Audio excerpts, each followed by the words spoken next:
Hello children, praise lord. Welcome to kids story time. ఈ వారం lesson కొరకు మీరందరూ రెడీగా ఉన్నారు కదా చిల్డ్రన్? Okay, let's start. పిల్లలు, ఒక ఊరిలో విల్ఫ్రెడో అనే ఒక బాబు ఉన్నాడు. ఈ బాబుకి ఫిషింగ్ అంటే చాలా ఇష్టం. మీలో చాలామంది కూడా ఫిషింగ్ అంటే బోల్డ్ అంత ఇష్టం కదా. కొన్ని గేమ్స్ కూడా వచ్చాయి ఇప్పుడు, ఫిషింగ్ గేమ్ అని. మ్యాగ్నెట్ తోటి ఆ ఫిషింగ్ గేమ్ ఆడుతూ ఉంటారు కదా పిల్లలు. మీ ఇంట్లో ఉంది ఆ టాయ్. చాలామంది పిల్లలకు అదంటే చాలా ఇష్టం. మరి విల్ఫ్రెడోకి టాయ్స్ కాదు, రియల్గా ఫిషింగ్ అంటే చాలా ఇష్టం. అందరూ ఫిషింగ్ చేసినట్లుగా ఈ విల్ఫ్రెడో ఫిషింగ్ చేసేవాడు కాదు, చాలా డిఫరెంట్గా చేసేవాడు. అదేంటంటే ప్రతిసారి ఫిషింగ్ చేసేటప్పుడు డైనమైట్ని ఉపయోగించేవాడు. పిల్లలు, ఈ ఫిషింగ్ చేసే ముందు ఒక తాడుకి కార్నర్లో మంట వెలిగించేవాడు పిల్లలు.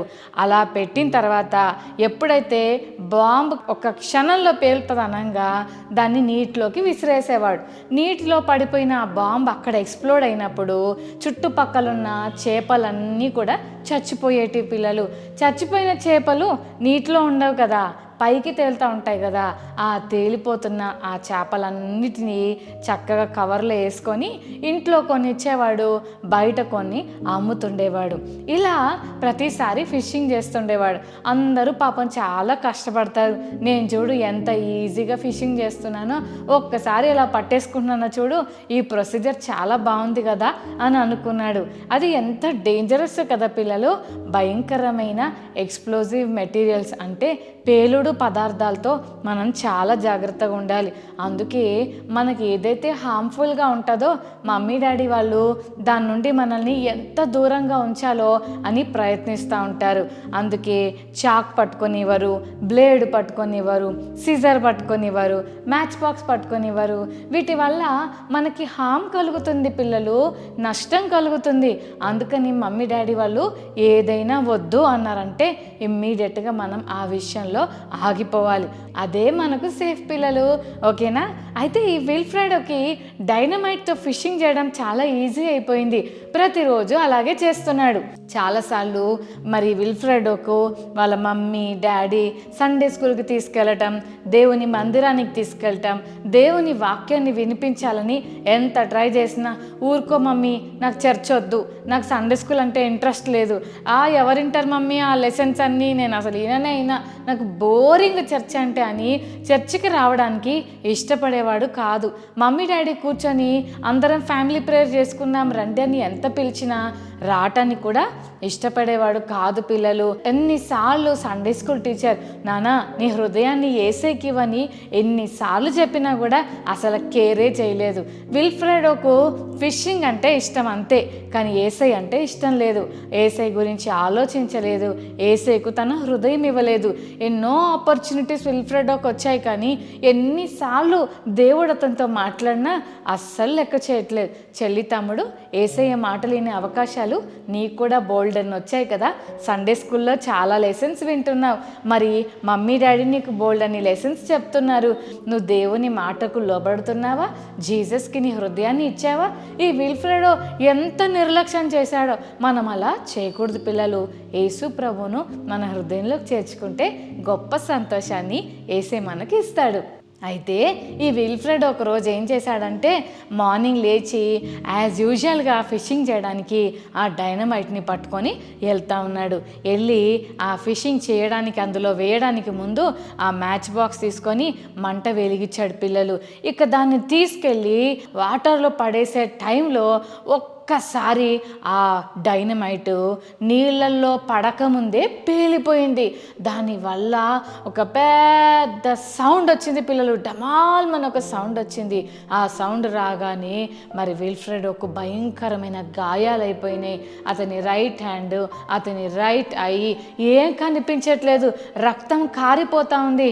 అలాగే కంగారులో ఏం చేయాలో అర్థం కాక అడవిలోకి చెట్ల దగ్గరకు పరిగెత్తుకుంటూ వెళ్తున్నాడు. హెల్ప్ హెల్ప్ హెల్ప్, నన్ను కాపాడండి కాపాడండి అని పరిగెత్తుకుంటూ కేకలేస్తూ భయపడుకుంటూ వెళ్తుంటే విల్ఫ్రెడో వాళ్ళ ఫ్రెండ్స్ అది చూసి, విల్ఫ్రెడో నిన్ను కాపాడుతాం ఆగురా, ఒక్క నిమిషం ఆగు, అయ్యో ఇంత రక్తం కారిపోతుంది ఆగురా అంటే ఒక్క నిమిషం కూడా అక్కడ ఆకుండా పరిగెత్తుతుంటే ఈ ఫ్రెండ్స్ అందరూ పారిపోతున్న తన ఫ్రెండ్ని తీసుకొని వాళ్ళ ఇంటికి తీసుకెళ్ళారు. వాళ్ళ మమ్మీ డాడీ మరి విల్ఫ్రెడోను హాస్పిటల్ తీసుకెళ్తే హాస్పిటల్లో చాలా మరి బాధాకరమైన సిచ్యువేషన్లోకి వెళ్ళిపోయాడు. పిల్లలు కాళ్ళు పని చేయట్లేదు, కదిలిద్దామంటే కదలట్లేదు, రైట్ అయ్యి రైట్ లెగ్ అస్సలు పని చేయట్లేదు. పిల్లలు ఇంకా ఎంత ఏడుపు వస్తుందో. అయ్యో నేను పరిగెత్తుకుంటూ వెళ్ళేవాడిని, నా ఫ్రెండ్స్తో చక్కగా ఆడుకునేవాడిని, ఈరోజు ఏంటి నా జీవితం ఇలా అయిపోయిందని ఏడుస్తూ ఉంటే అసలు ప్రాణానికే ప్రమాదం కలిగే ఆ భయంకరమైన యాక్సిడెంట్లో విల్ఫ్రెడో వాళ్ళ మమ్మీ చెప్తుంది, నాన్న ఎంతో నీ కొరకు ప్రార్థన చేస్తున్నాం కాబట్టి దేవుడు నీ ప్రాణాన్ని కాపాడాడు, ఈరోజు నీ కన్ను లేకపోయినా కాళ్ళు లేకపోయినా అసలు నువ్వు బ్రతుకున్నావు, అదే ఇంపార్టెంట్, అందుకే నాన్న చెప్తూ ఉంటాం యేసయ్యకు ప్రార్థన చేసుకొని బయటికి వెళ్ళాలి, దేవుని సన్నిధిలో గడపాలి, దేవునికి నీ హృదయం ఇవ్వాలి, దేవునికి నమ్మకంగా జీవించాలని ఎన్నిసార్లు ఎన్నో అవకాశాలు వచ్చినా నువ్వు యేసయ్య మాట వినలేదు విల్ఫ్రెడ్, నీ విషయంలో మేము చాలా బాధపడుతున్నామని మమ్మీ డాడీ చెప్పినప్పుడు అప్పుడు బుద్ధొచ్చింది విల్ఫ్రెడ్కు. నిజమే కదా, యేసయ్య నాకు వద్దనుకొని విచ్చలవిడిగా తిరిగాను, సండే స్కూల్కి రాకుండా దేవుని మందిరానికి రాకుండా బయట ఫిషింగ్ అని ఆటలని తిరుగుతూ ఈరోజు అందమైన నా జీవితాన్ని ఇలా పాడు చేసేసుకున్నాను అని ఏడుస్తూ, సారీ మమ్మీ, సారీ డాడీ, నాకు యేసయ్య కావాలి, ఈ రోజు నుంచి యేసయ్యకి నా జీవితాన్ని ఇస్తాను, చచ్చిపోవలసిన నన్ను యేసయ్య బతికించాడు, ఇదిగో నా చెయ్యి కాలు పడిపోయినా ఈ పని చేయకపోయినా యేసయ్య నాకు ప్రాణం ఇచ్చాడు కాబట్టి యేసయ్యకు నా జీవితాన్ని ఇస్తాను, ఈ రోజు నుంచి నేను యేసయ్య కొరకు బ్రతుకుతాను మమ్మీ అని వాళ్ళ మమ్మీ డాడీకి సారీ చెప్పి యేసయ్యకు తన హృదయాన్ని ఇచ్చాడు. అప్పుడు విల్ఫ్రెడ్ అన్నాడు, ఫ్రెండ్స్ నేను ఇప్పుడు ఎంత హ్యాపీగా ఉన్నానో తెలుసా, కాళ్ళు చేతులు బాగా పనిచేస్తూ పాపంలో ఉండటం కంటే పనిచేయని కన్ను పనిచేయని కాళ్ళను పెట్టుకొని యేసయ్య కొరకు జీవిస్తూ యేసయ్యకి నా హృదయం ఇవ్వటం వల్ల అసలు అన్నిటికంటే పెద్ద బాధకరమైన పాపము అనే పెద్ద బరువు నా హృదయంలోంచి వెళ్ళిపోయింది, I'm free and I'm so happy today అని తన ఫ్రెండ్స్ అందరికీ విల్ఫ్రెడ్ యేసయ్య ప్రేమను తెలియజేశాడు. చెల్లి తమ్ముడు, ఈరోజు నువ్వు కూడా దేవుని మాటను నిర్లక్ష్య పెడుతున్నావా? దేవుని మాటను చూస్తున్నప్పుడు ప్రార్థన చేయమన్నా బైబుల్ చదవమన్నా ఇప్పుడు కాదులే మమ్మీ తర్వాత చదువుతా, అబ్బా 5 minutes ఆగు మమ్మీ, సాయంత్రం చదువుతానులే, రాత్రి చదువుతానులే, రేపు పొద్దున్న చదువుతానులే అని పోస్ట్పోన్ చేస్తున్నావా? జాగ్రత్త. విల్ఫ్రెడ్ దేవుని మాట వినక నష్టపోయాడు, తర్వాత దేవునికి లోబడ్డాడు. మరి నష్టపోకముందే నువ్వు దేవుని మాట వింటాం నీకెంత బ్లెస్సింగ్ కదా. బైబిల్ గ్రంథంలో కూడా నోవాహు తాత అని ఒక వ్యక్తి ఉన్నాడు. పిల్లలు ఎంతోమంది నోవాహు కాలంలో ఎంత బ్యాడ్గా బిహేవ్ చేశారో, చాలా సిన్ఫుల్ హార్ట్తో పాపంతో నిండిపోయారు. దేవునికి వాళ్ళందరిని చూసినప్పుడు అరే ఈ మనుషుల్ని నేను ఎందుకు తయారు చేశానని దేవుడు చాలా బాధపడ్డాడు. పిల్లలు ఎందుకంటే దేవుడు మనల్ని తనతో ఫ్రెండ్షిప్ చేయడానికి చేసుకున్నాడు, కానీ మనము దేవుని తప్ప అందరితో అన్నిటితో ఫ్రెండ్షిప్ చేస్తున్నాం. మీ టాయ్స్తో మీరు ఫ్రెండ్షిప్ చేస్తారు, మీ పెట్ యానిమల్స్తో ఫ్రెండ్షిప్ చేస్తారు, మీ ఫ్రెండ్స్తో క్లాస్మేట్స్తో నేబర్స్తో ఫ్రెండ్షిప్ చేస్తారు. అసలు మనం ఎవరితో ఫ్రెండ్షిప్ చేయాలి ఫస్ట్ అంటే దేవునితో ఫ్రెండ్షిప్ చేయాలి. దేవుడు మనల్ని అందుకు తయారు చేశాడు. కానీ నోవాహు కాలంలో ఉన్న ప్రజలు దేవుని మాట వినకుండా దేవునికి ఏం చేస్తే కోపం వస్తుందో అన్ని పనులు అలాగే చేశారు. పిల్లలు అప్పుడు దేవునికి చాలా బాధేసి నోవాహుని పిలిచాడు. చాలా మందిని చూశాను, కానీ నోవాహు నువ్వు ఒక్కడవే నాకు మంచిగా అనిపిస్తున్నావు, నువ్వు చాలా గుడ్, నేను నిన్ను ప్రేమిస్తున్నాను, నువ్వంటే నాకు చాలా ఇష్టం, నువ్వేం చేస్తావంటే నువ్వు ఒక పెద్ద ఆర్క్ కట్టు అని చెప్పాడు.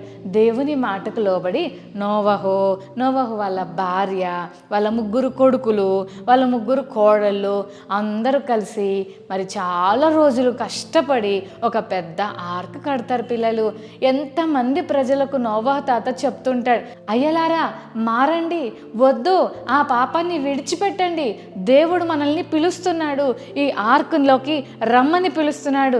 రండి, మిమ్మల్ని కాపాడుతాడు. దేవునికి కోపం వస్తుంది, ఇక చాలు దేవుని బాధ పెట్టిందని ఎన్ని మాటలు చెప్తున్నా అస్సలు వినట్లేదు. పైగా నోవహుని చూసి అందరూ నవ్వుతున్నారు. చెల్లి తమ్ముడు సండే స్కూల్లో కానీ ఇంట్లో కానీ మమ్మీ డాడీ బాధతో, అరే మారురా, నీ ప్రవర్తన మార్చుకో నాన్న, కోపం తగ్గించుకో, బూతు మాటలు మాట్లాడకు, చెడ్డవి చూడకు, బ్యాడ్ ఫ్రెండ్షిప్ విడిచిపెట్టు అని ఎన్నిసార్లు చెప్పినా కూడా నువ్వు కూడా వినట్లేదా? నిర్లక్ష్యంగా ఉంటున్నావా? లైట్ తీసుకుంటున్నావా? పిల్లలు నోవహు మాట లైట్గా తీసుకున్నారు ఆ ప్రజలు. కానీ దేవుడు చెప్పినట్లుగానే ఒకరోజు దేవుడు నోవహుతో అన్నాడు, నోవహు, నువ్వు నీ కుటుంబం అంతా వచ్చేయండి ఓడలోకి అన్నాడు. ఓడలోకి అందరు వచ్చారు. మరి వాళ్ళు ఎవరు రారంటనా అంటే, ఎవరు రారంట దేవా అంటే, అప్పుడు ఓకే, వాళ్ళు ఎవరు రాకపోతే పర్వాలేదు, యానిమల్స్ అన్నిటిని పేర్స్గా తీసుకురండి.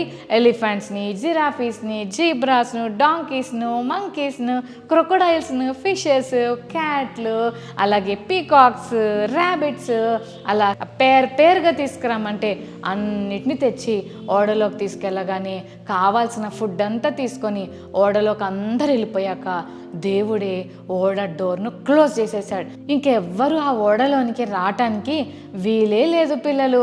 వెంటనే దేవుడు ఆకాశం నుంచి వర్షం కుమ్మరించడం స్టార్ట్ చేశాడు.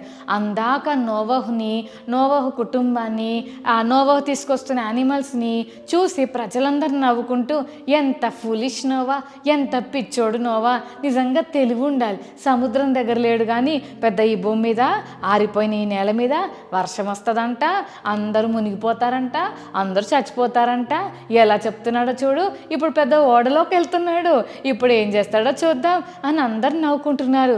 ఉన్నట్టు ఉండి సడన్గా వెదర్ మారిపోయి ఆకాశం నుంచి భూమిలో నుంచి వాటర్ వచ్చేస్తుంది. పైనుంచి వర్షం, కింద నుంచి నీళ్లు, రెండు పక్కల నుండి వాటర్ వచ్చి భయంకరమైన ఫ్లడ్ వస్తుంది పిల్లలు. తుఫాను, వరద వచ్చేసరికి అప్పుడు జనాలకు భయం వేసి ఏడ్చుకుంటూ పరిగెత్తుకుంటూ భయపడుకుంటూ ఆ ఓడ దగ్గరకు వచ్చి, నోవా తలుపుది, Noah please, Noah I'm sorry, Noah నిన్ను చాలా ఏడిపించాం, నిన్ను నవ్వుకున్నాం, నిన్ను చూసి ఎగతాళి చేశాం, నీ మాట వినలేదు, సారీ ప్లీజ్ డోర్ ఓపెన్ చేయవా అంటే నోవా అంటున్నాడు, ఐఎమ్ సారీ, నేనేస్తే డోర్ తీయొచ్చేమో కానీ వేసింది నేను కాదు కదా, దేవుడు వేశాడు, నాకు తీయడం రాదు అని చెప్పాడు. పిల్లలు బైబిల్లో ఒక మాట ఉంది, దేవుడు తలుపు వేస్తే ఎవరు తీయలేరు, దేవుడే తలుపు తీస్తే ఎవరు వేయలేరు. కాబట్టి దేవుడేసిన తలుపు ఎవరు తీయగలరు పిల్లలు? అందుకని ప్రజలంతా ఏడుస్తూ బతిమలాడుతూ ఎన్నిసార్లు చెప్పినా కూడా అందులో నుండి వాళ్ళెవ్వరూ కాపాడుకోలేకపోయారు. పైగా ఆ వరదలో అందరూ చచ్చిపోయారు. ఎంత సాడ్ థింగో కదా. చెప్పిన మాట వినుంటే ఎంత బాగుండేది. అవకాశాలు ఇచ్చినప్పుడు దాన్ని ఉపయోగించుకొని ఉంటే ఆ ప్రజలందరూ ఓడలో సురక్షితంగా ఉండేవాళ్ళు. నోవహు ఎన్నిసార్లు వాళ్ళని పిలిచినా అస్సలు లెక్క చేయలేదు. భయంకరమైన ప్రమాదం వస్తుందన్న చాలా నిర్లక్ష్యంగా ఉన్నారు. మరి పిల్లలు మొదటిగా ఇందాక మనం చూసాం, విల్ఫ్రెడో డైనమైట్ తోటి ఎంత కేర్లెస్గా ఉన్నాడో, దేవుని సన్నిధికి విలువనివ్వలేదు, దేవుని మాటలకు లోబడలేదు, ఎన్నో ఆపర్చునిటీస్ మిస్ చేసుకున్నాడు. కానీ దేవుడు అతన్ని జ్ఞాపకం చేసుకొని అతని ప్రాణాన్ని కాపాడినప్పుడు దేవుని ప్రేమను గుర్తించి ఏ శక్తన హృదయాన్ని ఇచ్చాడు విల్ఫ్రెడో. కానీ నోవహు కాలంలో ఉన్న ప్రజలైతే ఎన్ని అవకాశాలు వచ్చినా ఆ అవకాశాన్ని ఉపయోగించుకోలేదు. ఎన్నిసార్లు చెప్పిన నోవహును చూసి నవ్వారు. తర్వాత వాళ్ళ పరిస్థితి భయంకరంగా, వారు వరదలో కొట్టుకుపోయి చచ్చిపోయారు. కాబట్టి ఈ లెసన్ ద్వారా మనం ఏం నేర్చుకుంటున్నామంటే, ఆపర్చునిటీస్ మన దగ్గరకు వస్తున్నప్పుడు ఎప్పుడు కూడా వాటిని మనం నిర్లక్ష్య పెట్టకూడదు. ఎవరైనా మనకి ఏదైనా విషయాలు నేర్పిస్తున్నప్పుడు ఖచ్చితంగా నేర్చుకోవడానికి ఇష్టపడాలి. వాళ్ళ మాటలకు మనం లోబడాలి. మంచి మాటలు చెప్తున్న ప్రతి వారికి మనం లోబడ్డానికి మనందరం ప్రయత్నం చేయాలి. చెల్లి తమ్ముడు, మరి ఇంకెందుకు ఆలస్యం, ఈ రోజు నుంచి మంచివాడైన మన యేసయ్య చెప్తున్న మాటలకు లోబడదామా? సండే స్కూల్లో టీచర్స్ మనకు చెప్తున్న మంచి పాఠాలకు లోబడదామా? ఇంట్లో దేవుని వాక్యాన్ని, అలాగే మంచి మాటలు, మంచి పనులు నేర్పిస్తున్న అమ్మ నాన్నకు కూడా లోబడదామా? మరి ఓకే, కళ్ళు మూసుకొని యేసయ్యకి చెప్దాం, యేసయ్య ప్రతి అవకాశాన్ని ఉపయోగించుకొని మంచిగా నా జీవితాన్ని మార్చుకోవడానికి నాకు సహాయం చేయండి అని ప్రార్థన చేసుకుందాం. కళ్ళు మూసుకోండి. ప్రేమగల తండ్రి, మీకు వందనాలు ప్రభువా. ఇంతవరకు విల్ఫ్రెడో జీవితాన్ని మా ఎదుట పెట్టారు. ఎన్నో అవకాశాలు విల్ఫ్రెడోకి వచ్చినా నీ మాటకు లోబడలేదు. తర్వాత అతనికి అర్థమయ్యి నీకు లోబడ్డాడు ప్రభువా. మరి నోవహు కాలంలో ఉన్న ప్రజలు ఎన్నో అవకాశాలు వారికి వచ్చినా వారు నోవహుని ఎగతాళి చేశారు. చివరికి వరదలో మునిగి చనిపోయారు. మా జీవితంలో కూడా ఎన్నోసార్లు మమ్మీ డాడీ ద్వారా, సండే స్కూల్ టీచర్స్ ద్వారా, మరి పాస్టర్ అంకుల్ పాస్టర్ ఆంటీ ద్వారా ఎంతోమంది గొప్పవారి దగ్గర నుండి ఎన్నో మంచి విషయాలు నేర్పిస్తున్నప్పుడు చాలాసార్లు నిర్లక్ష్య పెట్టాం ప్రభువా. ఈరోజు మాతో మాట్లాడారు. ఇక నుండి నిర్లక్ష్య పెట్టకుండా ఎవరైనా మాకు మంచి మాటలు చెప్తున్నప్పుడు వెంటనే నేర్చుకునే మనసు ఇవ్వండి. మాకు ఇచ్చిన ప్రతి అవకాశాన్ని ఉపయోగించుకొని మా జీవితాలు ఇంకా మంచిగా మార్చుకోవడానికి సహాయం చేయమని యేసు నామమున వేడుకొని ప్రార్థిస్తున్నాం తండ్రి. ఆమేన్.